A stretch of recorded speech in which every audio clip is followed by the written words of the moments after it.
Kasus penipuan dan pencucian uang First Travel belum tuntas, kasus serupa kembali mencuat dan menimpa ribuan jamaah dari PT Azizi Tour and Travel. PT Azizi Tour and Travel sudah menutup kantornya sejak 9 bulan yang lalu. Bahkan salah satu kantor PT Azizi di Bekasi telah diambil alih kepemilikannya oleh perusahaan lain. Selain terpampang pelang bangunan tersebut akan dijual, nampak tertempel kertas yang menyatakan bahwa bangunan telah dikuasai PT Langka Semesta Cemerlang Jakarta. Rumah pemilik PT Azizi Tour and Travel yang berada tepat di belakang ruko tersebut juga sudah kosong dan dalam kondisi disegel oleh perusahaan yang sama yang menguasai kantor PT Azizi.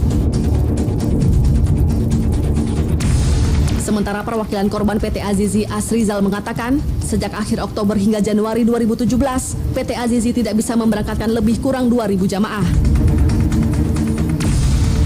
Bersama para korban dan 28 agen travel di bawah naungan PT Azizi telah melaporkan Biro Perjalanan ini sejak 2017 ke Kementerian Agama dan diarahkan untuk melanjutkan laporannya ke Mabes Polri.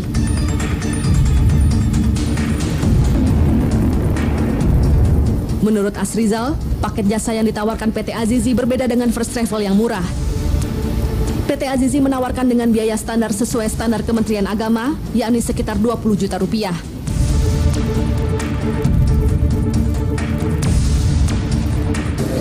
Kami dari agen atau perwakilan dari PT Azizi yang jamaah-jamaah kami ini sampai saat sekarang sudah hampir setahun belum bisa diberangkatkan oleh perusahaan atau Biro Azizi.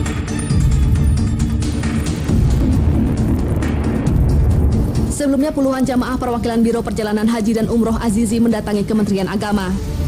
Mereka berharap agar Kemenak dapat menjadi penghubung dan mempertemukan calon jamaah dengan pemilik PT Azizi guna klarifikasi terkait kepastian nasib mereka. Menurut pihak Kemenak, PT Azizi sudah tidak mengantongi izin semenjak tahun 2015 lalu. Pihak Kemenak pun sudah menghubungi pemilik PT Azizi untuk dimintai klarifikasi, namun undangan tersebut tidak direspon.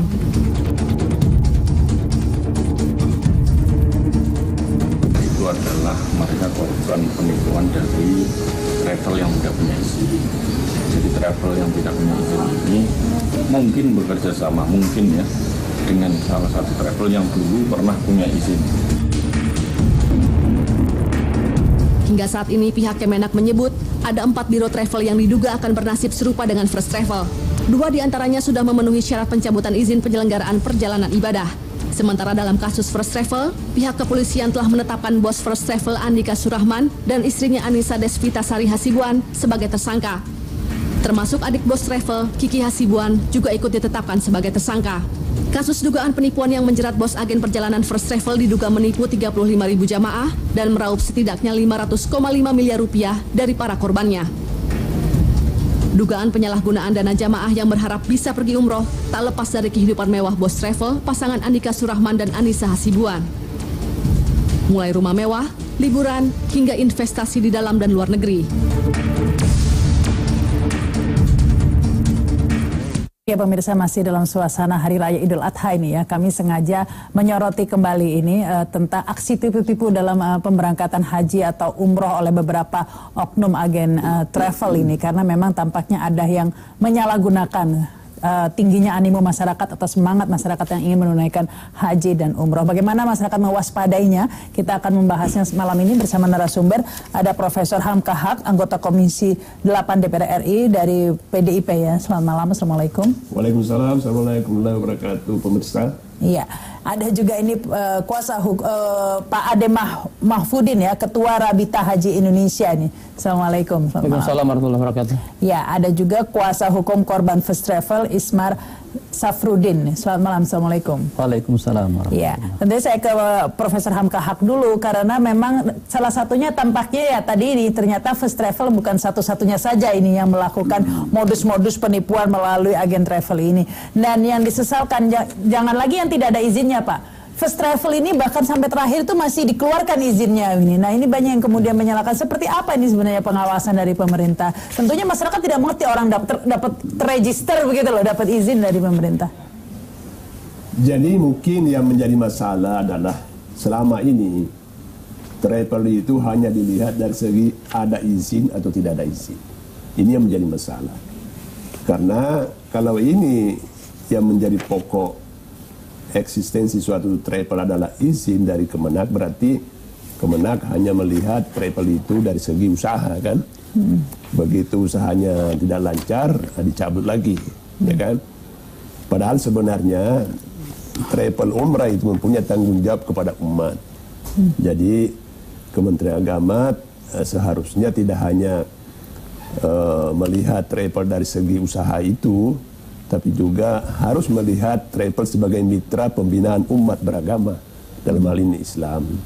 Karena itu tidak seharusnya hanya memberi izin saja, tapi harus ada pendamping atau pendamping usaha dari Kemenak bagaimana memantau setiap saat usaha-usaha itu kan, dan dalam arti mengawasi setiap saat.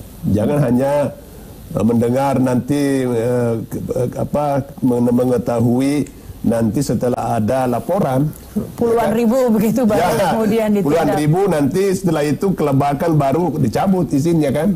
Sepanjang tidak laporan dikeluarkan. Saya menurut pengetahuan saya travel itu memperoleh izin baru sebelum ada laporan itu kan. Iya. Nah, jadi sampai detik terakhir masih memperoleh izin. Ya, karena gitu, belum ada laporan sampai Kemenak. Sudah Ya. bermasalah. Jadi seharusnya nanti kita usulkan kepada Kemenak bahwa setiap usaha-usaha travel ini ada pendamping dan pengawasnya di Kemenak. Misalnya 10 travel ini pengawasnya, ya kan? Supaya begitu ada hal-hal yang mencurigakan ya dilapor, diketahui.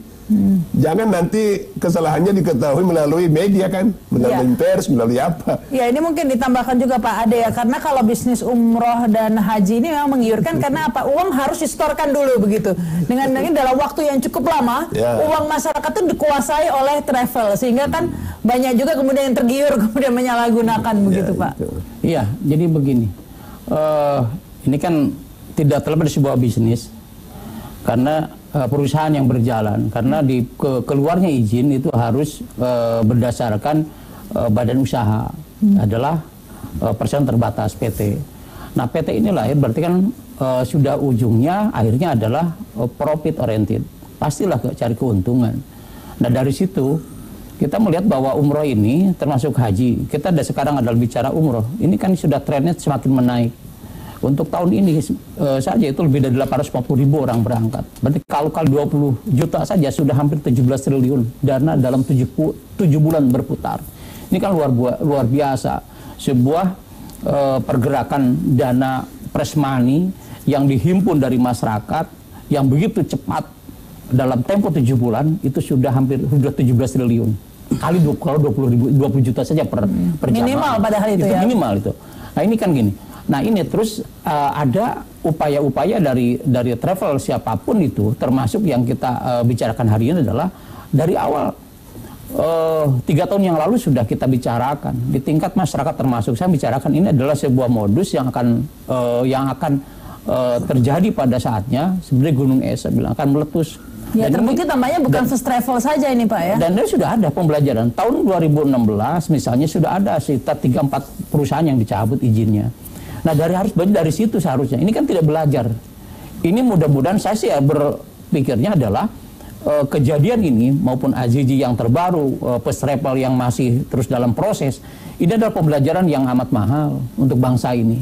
Baik, masyarakat kita juga harus belajar dan harus cerdas memilih dan memilah mana travel yang bisa diandalkan, mana yang sudah terpercaya, mana yang abal-abal, mana yang bodoh. Nah, ini caranya seperti apa? Mengingatkan orang biasanya melihat dari izinnya, kalau terregister itu berarti sudah memberikan izin kan tidak sembarangan Pak, pasti sudah diawasi oleh pemerintah. Izin ini bukan sekedar keleluasaan regulatornya pemerintah memberikan izin. Hanya sebatas 2 tahun dia sudah pernah punya pengalaman 2 tahun, kemudian dapat rekomendasi dari Kementerian Agama, dari Kanwil, bawa ke Dirjen keluar tanpa sebuah verifikasi awal. Maka saya bilang berdirinya sebuah travel ini bukan hanya sekedar berdiri, tapi harus ada garansi. Apa garansinya? Harus ada garansi bank yang bisa dicairkan. Seperti ini.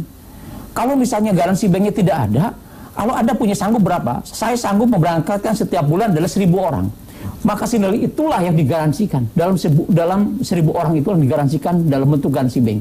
Itu kan terjadi. Belum ada ya? Tidak pernah ada. semacam ini hanya 150 juta sampai 200 juta untuk garansinya, dan itu juga garansi yang tidak bisa dicairkan, hanya lewat asuransi. Ini kan sebuah pembodohan untuk bangsa ini, pembodohan untuk masyarakat. Begitu garansi keluarkan hanya bentuk asuransi, kepada pemerintah keluar izin. Begitu ada masalah nggak bisa dicairkan. Ini kan main-main. Yang jadi korban siapa? Jangan tunggu lagi korban kita berguguran dan berjatuhan di bendahara. Ya ini tampaknya Pak Ismar, ini sudah waktunya banyak yang harus dirubah ya dari regulasinya seperti itu, Pak Ismar. Betul, sangat betul sekali apa yang dikatakan Pak Adik Namrudin tadi, bahwa memang banyak hal yang perlu kita perbaiki. Namun saya lihat setelah saya mempelajari juga, ini sebenarnya ada beberapa sudah ada aturan-aturan, kalau ini diikuti oleh aparatur pemerintah, ini akan mengurangi sebenarnya. Salah satu contoh, adanya undang-undang perbankan. Kan dikatakan di situ bahwa setiap masyarakat atau setiap pihak yang menghimpun dana masyarakat ya tanpa izin daripada BI, maka jelas dia disebut sebagai bank gelap. Dan bank gelap itu ancaman hukumannya luar biasa. Penadah ya. Kayak penadah dong. Kayak penadah. Jadi kenanya itu sampai dia kan bisa dijual sebagai undang-undang korporasi. Jadi keseluruhan dari punya badan hukum itu, termasuk yang mengetahui, yang menyuruh, itu kena semua. Ancaman hukumannya berapa? Sampai 15 tahun. Dan dendanya itu sampai 200 miliar. Kalau ini betul-betul dijalankan, ini kan mesti dalam manfaatnya adanya OJK. Begitu dia lihat, wah ada penghimpunan dana masyarakat yang berlebih sekian bulan, itu sudah bisa dilakukan. Tapi ini kan bukan menghimpun dana masyarakat, ini kan modusnya biaya untuk berangkat. Tidak perlu kita telusuri secara mungkin pelajari secara alasannya kan itu ya. Bahwa penghimpunan masyarakat itu kan sama. Dia kan menyimpan uang dulu setahun baru berangkat. Kalau hal yang murni nggak kan ada batas waktu. Ini kan dia kelola dulu, dia putar dulu. Kalau dia uangnya itu dia mau langsungkan, ini kan nggak akan mungkin cukup, nggak akan mungkin berangkat. Di sini ada letaknya sebenarnya OJK itu langsung ambil aksi pada saat. Jadi bayar harus langsung berangkat dalam waktu dekat, tidak boleh sampai tahun depan. Okay. Baik, kita harus break dulu ya pemirsa, kami akan kembali setelah pesan-pesan berikut ini.